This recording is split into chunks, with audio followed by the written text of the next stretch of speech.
दोस्तों, पहले सवाल पढ़ देता हूँ। तो ये एक सवाल आया है, मुझसे लोग पूछते रहते हैं, समटाइम मेल लिखते हैं लोग, कुछ लोग सोशल मीडिया पे पूछते हैं। तो वैसा ही एक सवाल आया है जिसमें मैं नाम नहीं बताना चाहूँगा। इसमें लिखते हैं कि मेरी एज तकरीबन 40 होने वाली है, 40 साल होने वाली है और मैं एक मल्टीनेशनल कंपनी में काम करता हूँ, बट जॉब की सिचुएशन बहुत अच्छी नहीं है और स्टेबिलिटी नहीं है, सेंस ऑफ सिक्योरिटी नहीं है इनको जॉब में। और अब ये सोचते हैं कि since he is approaching 40, so how he can rebuild his life, अपनी लाइफ को कैसे एक शुरुआत कर सकते हैं। बोलते हैं एक फियर ऑफ फेलियर है या मन में बहुत आशंकाएं हैं कि कैसे कर पाऊंगा इस एज में, अगर जॉब जाती है, कोई प्रॉब्लम होती है तो कैसे मैं मैनेज करूंगा। और ये भी बोलते हैं कि रिस्क लेने की कैपेसिटी भी शायद इनकी घटी है, जो इनके हिसाब से लगता है, और बच्चे बड़े हो रहे हैं। तो ये सवाल इन्होंने पूछा है कि क्या करना चाहिए।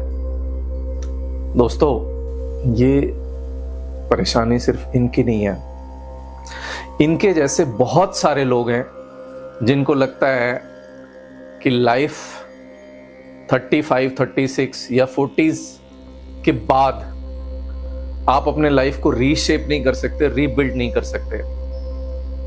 दोस्तों, जैसे सूरज उगता है, फिर शाम होती है, अगले दिन फिर वो सनराइज होता है। ये लाइफ का एक चैप्टर है और इससे एज का कोई लेना देना नहीं है। अभी मैं आपको बताऊंगा कि वो कौन कौन से लोग हैं जिन्होंने अपनी लाइफ को एक अलग तरीके से शेप अप किया। किसी ने तो बिल्कुल लेट 50s में किया, 60s में किया। कुछ एग्जांपल्स ऐसे भी हैं जिन्होंने 70s में रीबिल्ड किया अपने लाइफ को। तो दोस्तों, हमें ये कभी नहीं सोचना चाहिए कि हमारी एज क्या है और कितना एडवांटेज है। आप देखो, अगर आप 35 प्लस या 40 को अप्रोच करते हो, आपका सबसे बड़ा, आपके पास क्या एडवांटेज है? आपके पास सबसे बड़ा एडवांटेज है कि आपके पास एक्सपीरियंस है, आपके पास नॉलेज है, स्किल है, जो इतने टाइम तक काम करके आपने एक्वायर किया है। उसके अलावा क्या है आपके पास? उसके अलावा आपके पास टेम्परामेंट है, आपके पास वो विजडम है, वो अंडरस्टैंडिंग है, वो मैच्योरिटी है। मैं नाम लेते रहूंगा, बस इतनी सारी चीजें आपने इकट्ठा की हैं इतने सालों में। और इन्होंने जैसे लिखा कि जॉब की सिक्योरिटी नहीं है तो पता नहीं क्या होगा। देखो दोस्त, अगर आपकी जॉब जाती है, आप इस एज में हो, मैं बोलता हूं बिल्कुल घबराने की बात नहीं है, बिल्कुल भी घबराने की बात नहीं है। आप नए तरीके से शुरुआत कर सकते हो, कोई नया बिजनेस कर सकते हो, कुछ नहीं होता है आपकी लाइफ में, एक नई जॉब कर सकते हो, बट उसके लिए आपको ये काम करना पड़ेगा, अपने ईगो को छोड़ना पड़ेगा। पता है दोस्तों, हम क्यों परेशान होते हैं कि हम लाइफ को रीबिल्ड कैसे करेंगे। हमारा वो जो बैगेज है, जो ईगो है, उसको हम कैरी कर रहे होते हैं और तब हमें लगता है कि अभी मैं एक अच्छे पोजीशन पे था, मे बी मैनेजर था या कुछ और था, अभी मैं नीचे आके नीचे के लेवल पे कैसे काम करूंगा, मैं कैसे कर पाऊंगा, कैसे कर सकते हैं इसको, उसको इस तरह के थॉट्स उनके माइंड में आते हैं। और मैं ये बोलता हूं दोस्तों, अपने ईगो को साइड में रखिए, क्योंकि अगर आपको चलना शुरू करना है, एक नए सिरे से अगर रीबिल्ड करनी है अपनी लाइफ को, तो आपको पहला कदम बढ़ाना होगा। और पहले कदम में आप ये मत एक्सपेक्ट करो कि आपको बिल्कुल टॉप पे प्लेस मिल जाएगी, नहीं। आप शुरू करो उसको, आप एक कदम आगे बढ़ो। आपको लगता है कि आप बिजनेस नहीं सेट कर पा रहे हो, एक छोटी सी जॉब कर लो, नौकरी कर लो, वहां से अपनी लाइफ को शुरू करो। और फिर क्या है, दूसरा प्रॉब्लम हम फेस करते हैं कि हमें ये लगता है कि समाज के लोग क्या कहेंगे। या जब तुम्हारी जॉब जा रही थी, तुमको नौकरी में प्रॉब्लम आ रही थी, तो ये समाज के लोग आए तुम्हारे पास बोलने के लिए, कुछ करने के लिए, तो अंत में वही काम आएगा ना जो आपके पास होगा। इसलिए अपने कान बंद कर लो, लोग क्या बोल रहे हैं उसको मत सुनो, मत देखो।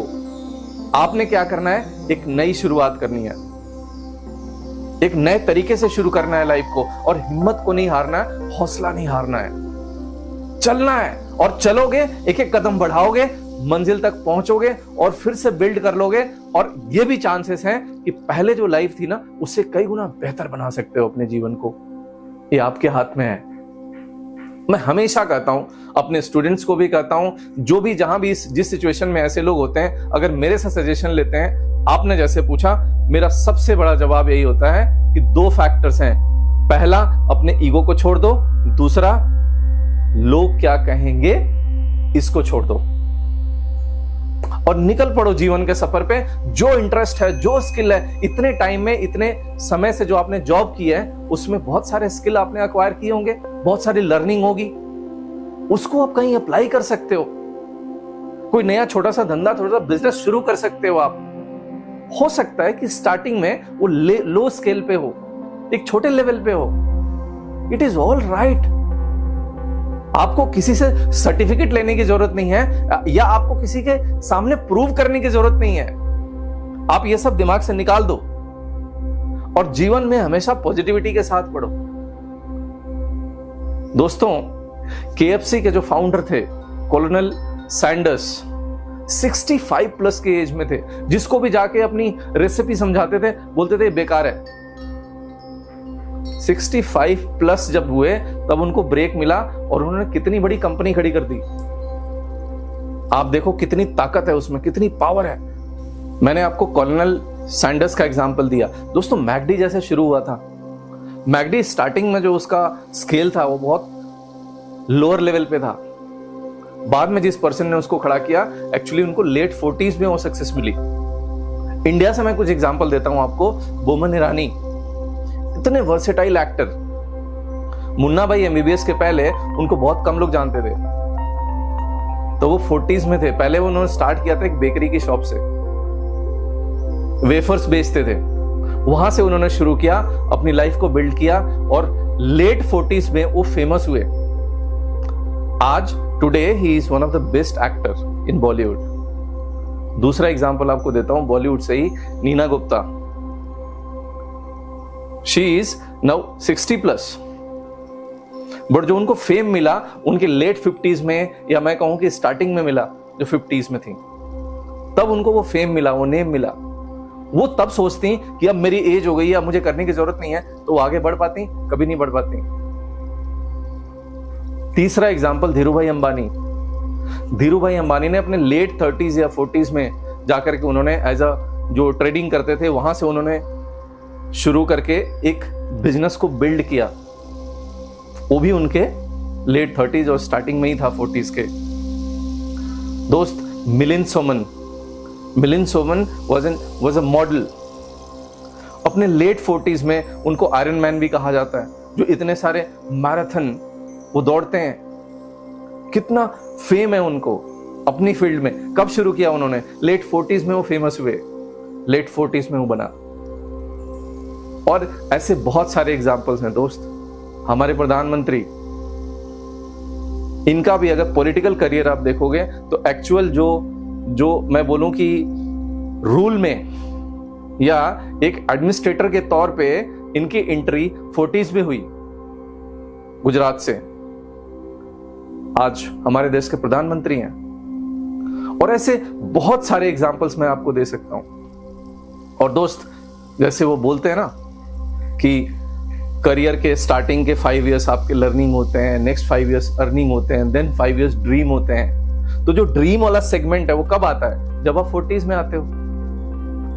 तो 40s में इंस्टेड ऑफ अपने ड्रीम को जीना, अपने लाइफ को एक नेक्स्ट लेवल पे लेके जाना, हमें नेगेटिव नहीं होना चाहिए। हमें क्या होना चाहिए? एक पॉजिटिव होना चाहिए, और एक पॉजिटिव वे में हमारा अप्रोच होना चाहिए। क्यों? हमारे पास उतना स्किल है, उतनी एक्सपर्टाइज है, उतना नॉलेज है, उतना एक्सपीरियंस है, उतना विजडम है, उतना टेम्परामेंट है, उतनी मैच्योरिटी है, जो एज ए फ्यूल काम कर सकता है हमें अपने लाइफ में तेजी से आगे बढ़ने के लिए। तो निराश बिल्कुल मत होइए। अगर आप भी अपने 30s में हैं या 35 to 40 के बीच में हैं, तो निराश मत होइए, क्योंकि सबसे दुनिया, मैं बोलूं कि लाइफ का जो सबसे बेस्ट चैप्टर होगा ना, आपके 35 के बाद आएगा। आपकी बेस्ट फाइनेंशियल कंडीशन 35 के बाद बनती है नॉर्मली।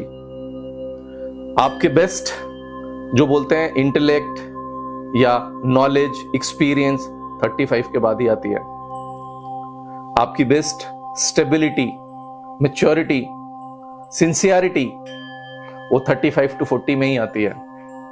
तो ये तो आपके लिए बेस्ट पीरियड है, सबसे बोलूं तो ड्रीम पीरियड है।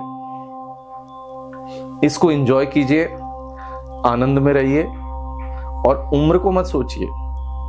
आप ये सोचिए कि आप अगर कुछ नया शुरू करना चाहते हैं उसमें आपका कितना पैशन है, कितना इंटरेस्ट है।